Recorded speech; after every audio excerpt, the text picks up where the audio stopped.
কি রে দোষ, দেশের কি অবস্থা দেখছোস? কালকে ফেসবুকে দেখলাম একজনকে খুন করে ফালা রাখছে রাস্তার পাশে, কিন্তু কেউ দেখার মধ্যে কেউ নাই। আরে দোস্ত কি কইতাম তোর দোস্ত না, ফেসবুকে তো দেখতে সবাই দেখতে পাইতেছে বুঝছ না। আবার তোর দেখা গেছে কি আমাদের দেশে গ্যাসের খনিক আমরি গ্যাস পাই না, এটা হইলো নাকি? কেন আমরা গ্যাস পাবো না? গ্যাসের দাম কি বাড়তি দেখছো? তাল গাছ রুপিটে গেছে গ্যাসের দাম। আর রাখ বেটা, বিদ্যুতের দাম তো আরো আগুন। এই যে 900 টাকা দাম বাড়তেছে দিনে দিনে, খালি বিদ্যুতের দাম বাড়তেছে, ইউনিটের দাম বাড়তেছে, এটা তো আমাদের পক্ষে সম্ভব না দেওয়া, ঠিক আছে না? তো এইটাই। কিন্তু রাস্তার অবস্থা তো খুবই খারাপ। রাস্তা বেরোলে আজকে বৃষ্টি আসছে, কালকে এক সপ্তাহ পানি ভরে যায়, ওদিক কিন্তু দিয়ে রাস্তা বাংলা কেউ দেখতেছে না। সরকার আমাদের এখন সরকার কিছুই করতেছে না। না না তা এরকম। কথা বল। হ্যাঁ জি ভাই বলেন। আপনারা দেখলাম সরকারকে নিয়ে অনেক কথা বলতেছেন, হ্যাঁ। আপনারা কি জানেন যে এইসব দোষ কিন্তু আমাদের জনগণের, ঠিক আছে? আমরা জনগণরা কিন্তু সচেতন। কি জানি বললেন যে খুন, হ্যাঁ দেখা গেছে কি একটা রাস্তার মধ্যে খুন করতেছে, একটা ছেলেরে খুন করতেছে, কিন্তু রাস্তার চারিপাশে অনেক মানুষ আছে, তারা দেখতেছে, দেখে মজা নিতেছে, কিন্তু তাদের ভিতরে এই মানবিকতাটা নাই যে ছেলেটাকে বাঁচাইতে।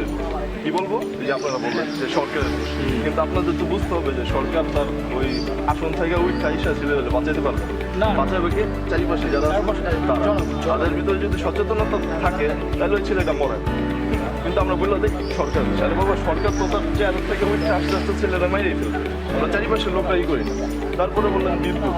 বিদ্যুৎ দেখেন যে আমাদের টিভি চালানো দরকার নাই, মানে রুমে কেউ নাই, কোথাও টিভি চলতেছে, রুমে কেউ নাই, ফ্যান চলতেছে, লাইট বানানো আছে, যেটা দরকার নাই।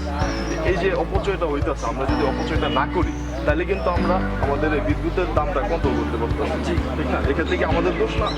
আমাদের কারণেই তো কিন্তু আমরা এই আমাদের এত দাম। এখানে সরকারের কিছু করার নেই, সরকার কিন্তু আমাদেরকে দিতেছে, কিন্তু আমরা নিতে পারতেছি না। আবার যে বললেন গ্যাসের কথা, ঠিক আছে, গ্যাস আমাদের দেশে কয়জন লোক গ্যাসের বিল দেয় আপনারা বলতে পারবেন? জি না। আমাদের দেশের আবাসিক এলাকাগুলোর গ্যাসের বিল শুধু সরকার পায়, এছাড়া অন্য কোনো বিল সরকার পায় না। এত অনেক অনেক মানুষ আছে যারা ফ্রিতে গ্যাস চালা গেছে। এই চাপগুলা পড়তেছে কাদের উপর? আমাদের উপর, আমরা যারা গ্যাসের বিল দিই তাদের উপর, ঠিক আছে? এর কারণে আমাদের গ্যাসের বিলগুলো এত আসতেছে। হ্যালো ভিউয়ার্স, আপনারা এতক্ষণ যে ভিডিওটা দেখলেন, এটা আসলে মানে আমাদের চারপাশে যে ঘটনাগুলো হয় তারা কিছু হলেই সরকারকে দোষ দেয়, কিন্তু আসলে সরকারের যে দোষ না, আমাদের নিজেরই দোষ। ওই জিনিসটা আমাদেরকে নিজেদের সচেতনতাটা তুলে ধরতে আমরা এই ভিডিওটা তৈরি করেছি। আর কোনো রাজনৈতিক দল প্লিজ এটা পার্সোনালি নেবেন না, কারণ আমরা জাস্ট জনগণকে সচেতন করতে চেয়েছি।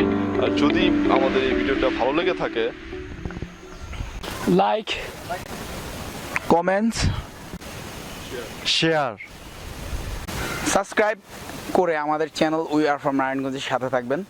Thank you.